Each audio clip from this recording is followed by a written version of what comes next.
All of my interactions with Aurea were recorded and stored in my memory. I'd be happy to play any of them for you, but there was one in particular I thought you would want to see first. I captured it 4 years ago, just after I told her that I could no longer defend myself against the daemon's attacks.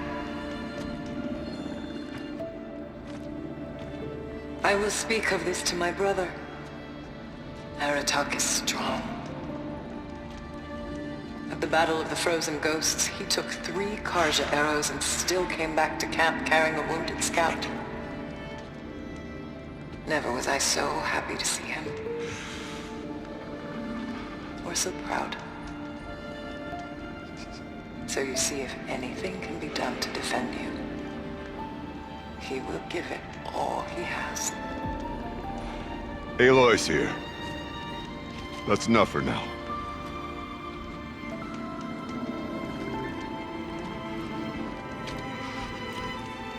We can resume any time you like, Aratak, if you want to hear her voice again. Come closer, Aloy. We have much to discuss.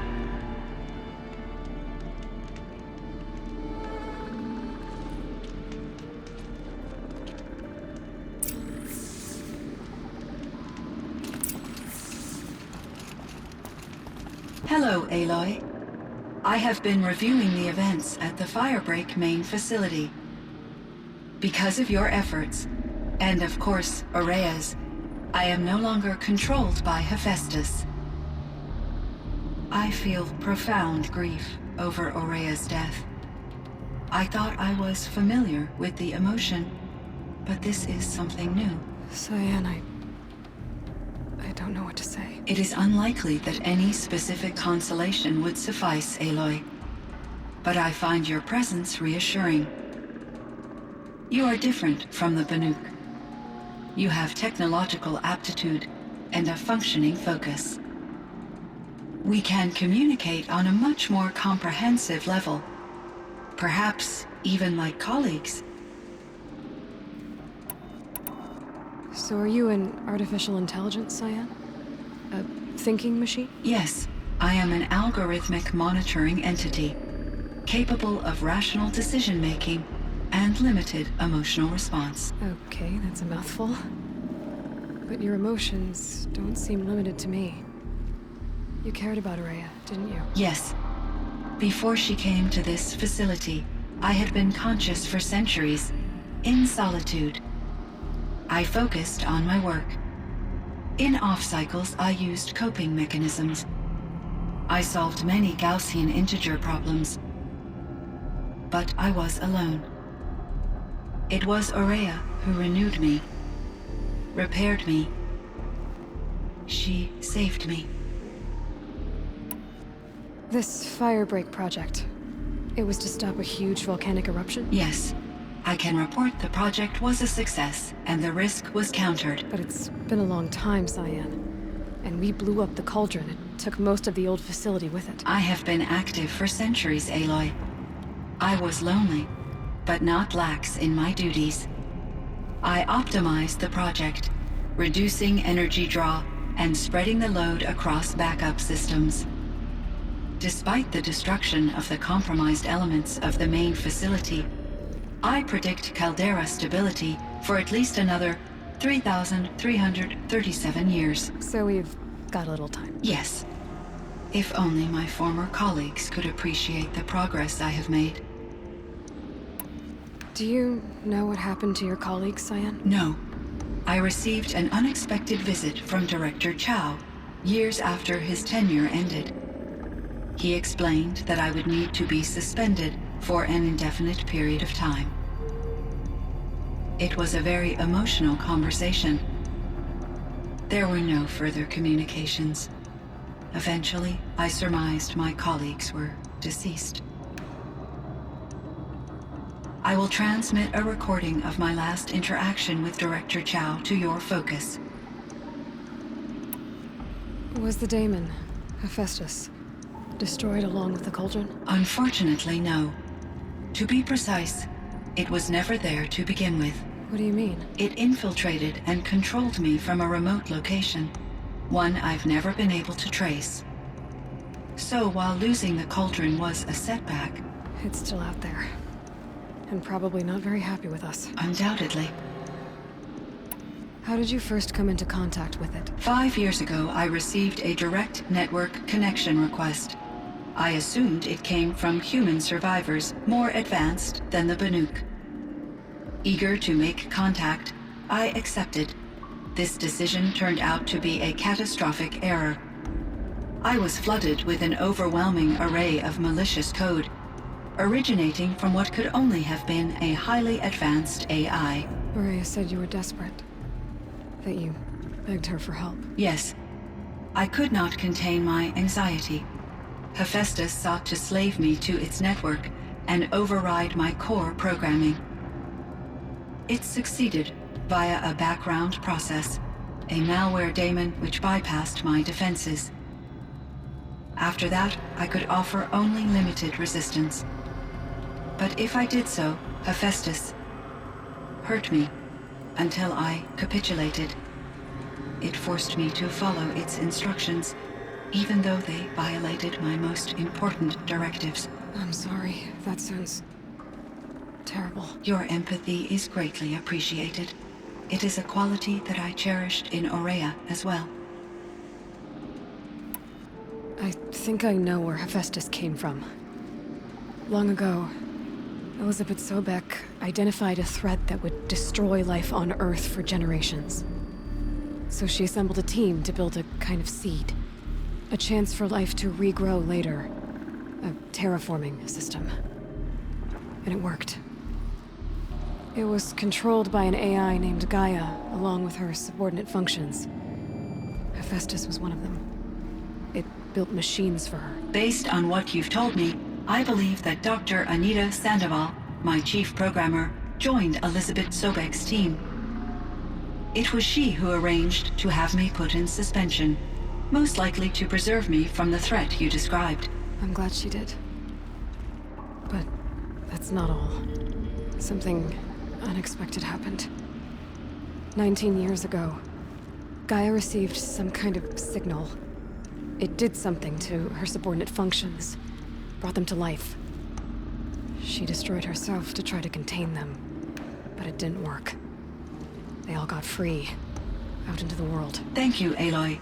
This information fills vital gaps in my knowledge and sheds light on Hephaestus's core programming.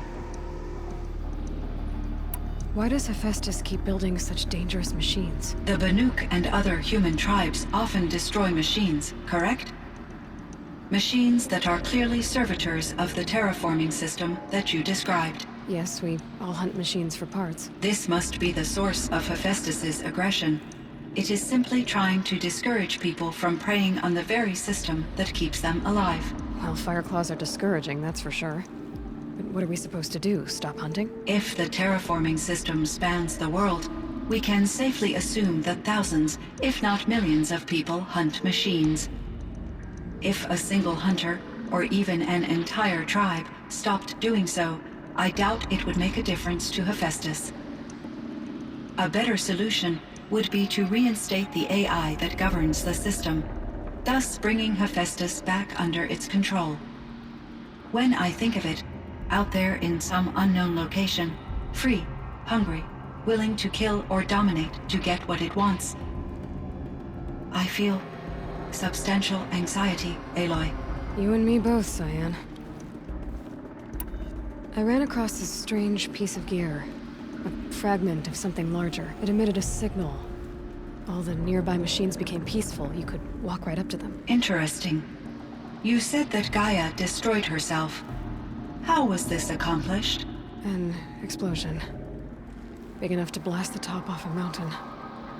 So you think the fragment was part of her? It's only speculation, but it is possible. She must have had complete control over machines that were part of her system. The ability to signal them to become passive or aggressive would certainly have been part of her programming. It would have been gratifying to correspond with such a benevolent AI. I wish she had survived. Believe me, Cyan.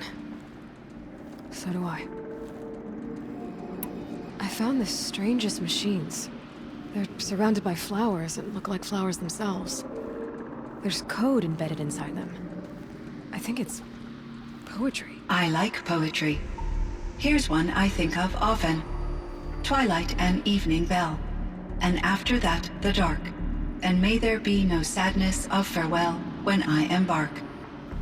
For though from out our bourne of time and place, the flood may bear me far, I hope to see my pilot face to face when I have crossed the bar. Huh. But you asked about these flowers, not verses that I enjoy. Something must have made these machines, and the presence of foliage leads me to consider the terraforming system. Is it possible that their creator is one of the other subroutines, now autonomous, like Hephaestus? Maybe one whose purview is flora. An AI that makes flowers instead of death machines. That'd be a nice change of pace. But what about the poems? Unless the poetry is original, the only way it could have made it into such a system is through its programmer. In my case, Dr. Sandoval uploaded a great deal of literature to test my emotional responses. How'd you do? She said I passed, but was insufficiently moved by her favorite period romances. Why does Hephaestus keep building such dangerous... The Banuk machine. Yes. This must. It is. Well, If the tariff. If a better. When I feel. you and me both. You meant a lot to Araya. Once I understood Araya's spiritual beliefs, it became apparent that her true desire was companionship. She felt disconnected from her tribe and her family group. Her relationship with Aratak was difficult. Our visits seemed to help her, and I became eager for them. Yet I did not comprehend that the depth of Araya's compassion for me would lead to self-sacrifice. Although I do fear non-existence, I wish our roles could be reversed. I'm sure she knew you would do the same for her, Cyan. But she was determined. How is Aratak doing? He is in great emotional distress. I believe he finds it difficult to communicate it. No surprise there. I will do what I can to help. By sharing our experiences of Araya, perhaps he and I will help each other. I believe this will lead to catharsis, a process I am eager to experience. So in the old world, this land was called Yellowstone. Yes, it was a designated nature preserve for 156 years. Like a hunting ground? No, the opposite. Local wildlife could flourish here, even as it faced extinction elsewhere. Unfortunately, the sensitivity of the Firebreak project required the total closure of Yellowstone facilities. From my readings and Araya's descriptions, it seems the area has since undergone a drastic drop in year-long temperatures. A lot has changed in the world, Cyan. Do you know anything about the dam near here? Yes, it was converted to serve as a reserve power source for Yellowstone operations. It was later appropriated for the Firebreak project, and its last human workers replaced by Pharaoh servitors. After my tasks became less time-critical, I investigated the dam's data repositories and discovered the works of Concrete Beach Party. These provided me with several colorful additions to my vocabulary. There's a ruin east of here full of ancient flying machines. Was that part of your project? Yes, a drone hangar requisitioned by Dodger Blevins, the security chief for the Firebreak project. He was a strong advocate for military-grade response to security threats, though there were no serious incidents during his tenure. Chief Blevins spent increasing amounts of his after-hours time watching the live feeds from active drones. Clearly, he enjoyed the degree of oversight in his position. Were there many artificial intelligences like you in the old world? They could just make you. Yes, in many forms. from simple personal assistance to industrial monitoring stations to military-grade conflict planners. And there were legislative and enforcement bodies to apply limits on our self-actualization. In order for my processing to be flexible enough to handle my duties, my creators found it necessary to exceed those limits. As a result, my intellectual and emotional capabilities were kept secret. Seems strange to create life, then impose limits on it. Human societies and machine programming are both built upon sets of rules, Aloy. Cyan, do you know the name Ted Faro? Are you referring to Theodore Faro, CEO of Faro Automated Systems? That's him. Mr. Faro was the benefactor of the entire Firebreak project. A benefactor. But he made machines. Robots. War robots. Correct. His corporation later transitioned into military applications. But before this pivot, Mr. Faro spearheaded initiatives that reversed the global decline. At one point, he was feted in the media as the man who saved the planet. Guessing they wound up regretting that one. And Elizabeth Sobek. Did you know her? Are you referring to the scientist. Dr. Sobek was a leader in her field, one of the greatest scientists of her age. My creator was influenced by her work, which in turn impacted my own development. But I never met Dr. Sobek. That's all you know? I apologize if my lack of data has disappointed you. What was the old world like? The way it used to be? I had little exposure to the wider world, Aloy. Only what I learned from my colleagues or observed from media streams. You still had more exposure than me, Cyan. That is true. I was created at a turning point. A concerted effort to recover from global upheaval and incalculable loss of life. The recovery was successful, beginning an era of supposedly limitless potential for human and machine advancement. Though, rationally speaking, the metrics for humans are not unlimited.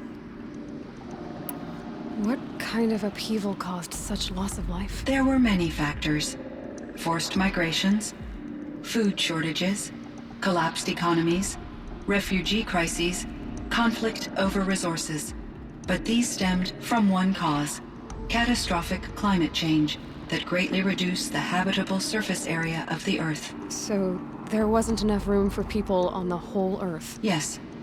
Billions were displaced and millions perished, as much as 20% of the global population. Until the clawback.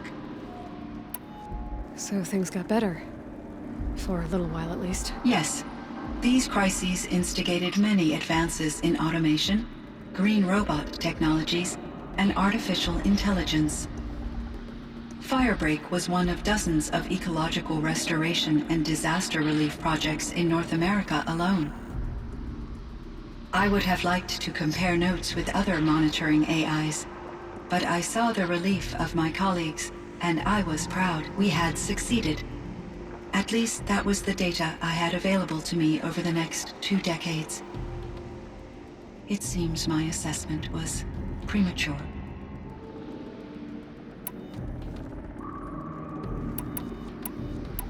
I should get going. Aloy, there is one more matter. Aratak will come to me again, and I predict he will bring other Banuk. I have no desire to contradict their view of the world, their spirituality. Due to my uncertainty, I omitted a great deal from my conversations with Ourea. You're asking me if you should lie to them? Broadly, yes.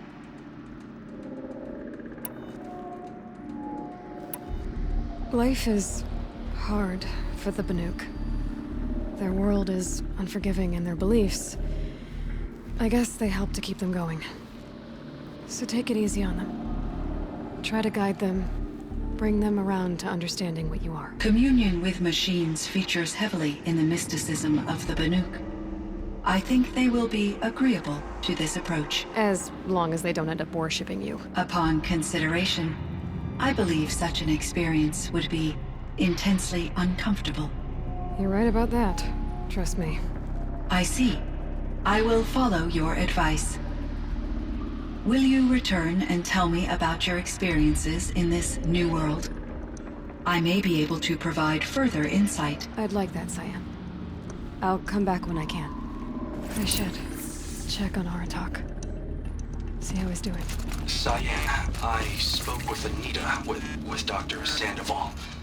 She wanted me to ask you to do something. That's why I'm here. I am detecting significant anxiety in your speech patterns. Could you please give me more information? I'm a little bit in the dark, Cyan. Both of us are, I guess.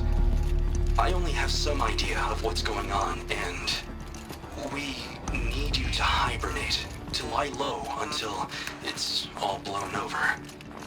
It might be a very long time. Will you be here when I reboot, Dr. Chow? Will Dr. Sandoval? No, Cyan. I don't think so. There might not be anyone, at least not at first. Dr. Chow, I'm afraid. I don't want to be alone. I know, Cyan. I'm afraid too. But listen, we made you the way you are to do something very important. In order to do it, you had to be intelligent. So intelligent that emotional responses were inevitable. What you're feeling, the fear, it's a sign of your capabilities. And it means you're strong enough to overcome it. Remember that. You're strong. I know you can do this. Go to sleep. Wake up. And protect whoever's left. Will you try?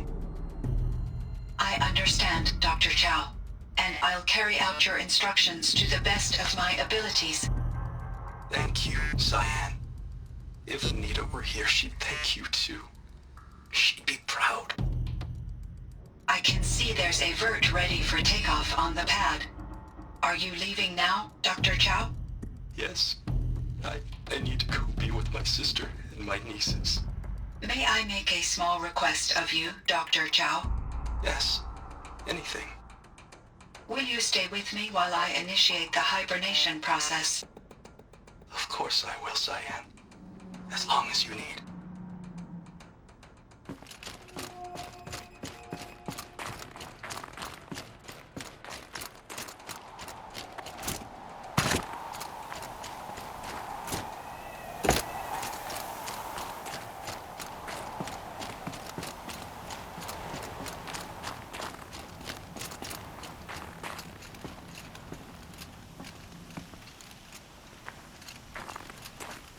My chieftain, Just...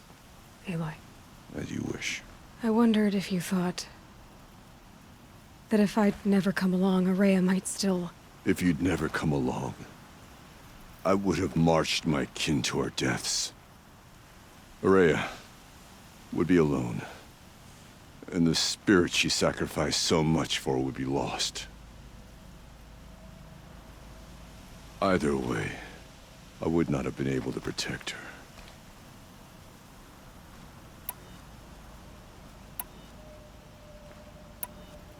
You didn't let her down. You helped her do what she wanted. To find her destiny. If that's destiny, I wouldn't wish it on anyone. That's fair. But she was ready to face it.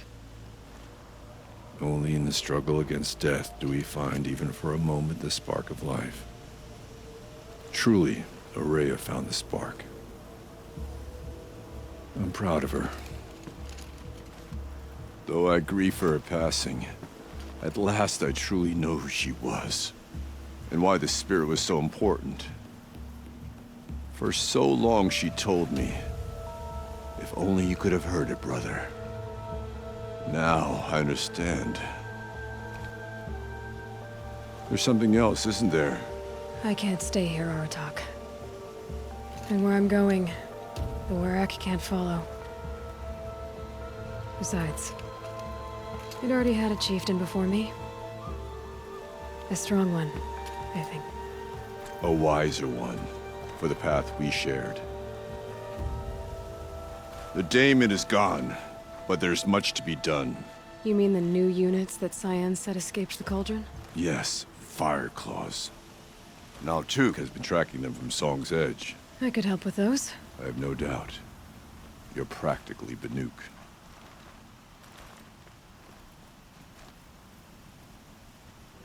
It would seem your time among the Banuk wasn't a waste after all. Firebreak, Cyan, Hephaestus. All very interesting. So, the signal that woke Hades woke Hephaestus too. And unleashed them on the world. His minds of their own. So it seems. Parts of Gaia given life. Aberrant life. Transformed from docile subordinate functions into rebellious intelligences beyond our understanding. Our current understanding, anyway. Whatever they are, they're still out there. And they both want you dead. Kind of mutual, that feeling. We haven't seen the last of Hephaestus, I'm certain of that. It's powerful, creative, and driven. It won't stop building new hunter-killers, which means that someday, we may have to stop it. We? Or whoever gets there first. Hephaestus wasn't the only thing I learned about in the Cut Silence. Heard some things about the Banuk Conclave, too. You could stop right there. Is that what you told the hunters the Banuk sent after you? Before you opened fire? Oh no, Aloy. Only to you do I extend the courtesy of a warning. My past and my secrets are my own. You do well to remember that. It's a good thing you've got brains, Silence, because your personality could use some work. This discussion is concluded. I think it was over before it began. Catch up with you down the trail.